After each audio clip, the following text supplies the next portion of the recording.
अपनी परंपरा पर गौरव की अनुभूति होनी चाहिए।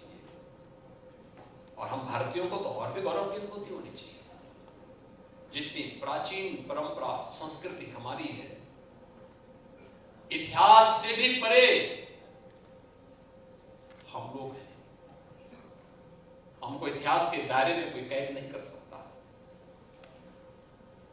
उससे भी आगे जाकर के हजारों करोड़ हजारों वर्षों की एक इतिहास है हमारा, हजारों वर्षों का है। अभी 500 वर्ष का भगवान राम का अभी तो प्राण प्रतिष्ठा का कार्यक्रम अयोध्या में संपन्न हुआ। पर अब भारत किस रूप में, किस उत्साह के साथ जुड़ा है। दुनिया जुड़ी है, दुनिया एकजुट है। लोगों के लिए कौतूहल और आश्चर्य का विषय है। अभी आपने वाराणसी का देखा होगा। वाराणसी में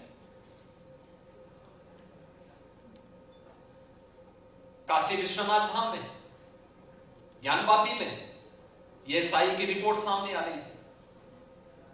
ईएसआई की रिपोर्ट क्या बताती है? बहुत कुछ आपके सामने उदाहरण प्रस्तुत करता है, लेकिन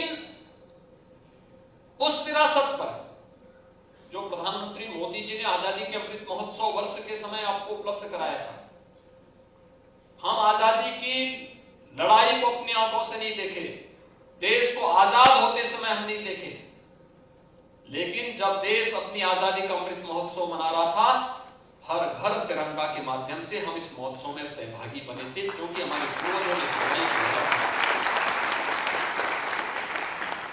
हमने उस दौरान आजादी के अपने उन बंदों को, जो राष्ट्रनायक थे, जो स्वतंत्रता संग्राम सेनानी थे, उस समय के क्रांतिकारी थे, या जिन्होंने देश की आजादी के पहले आजादी के आंदोलन में सहभागी बनकर इस लड़ाई में नेतृत्व प्रदान किया था, या आजादी के बाद भारत की सुरक्षा करते हुए भारत के रक्षा बलों में, अर्धसैनिक बलों में, पुलिस बलों में अपनी सेवाओं के माध्यम से देश को सुरक्षा दी थी, बाह्य और आंतरिक सुरक्षा प्रदान की थी, उनके प्रति सम्मान का भाव व्यक्त करेंगे। उनके स्मारकों का सुंदरीकरण हुआ, हम लोग गए, उन पे शोध हुआ, उन पे कार्य हुआ।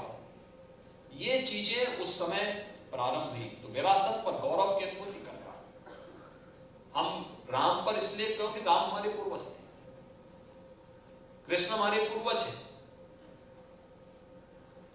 केवल हमारी आस्था नहीं, हमारी विरासत भी है, और हम उस परंपरा पर गौरव के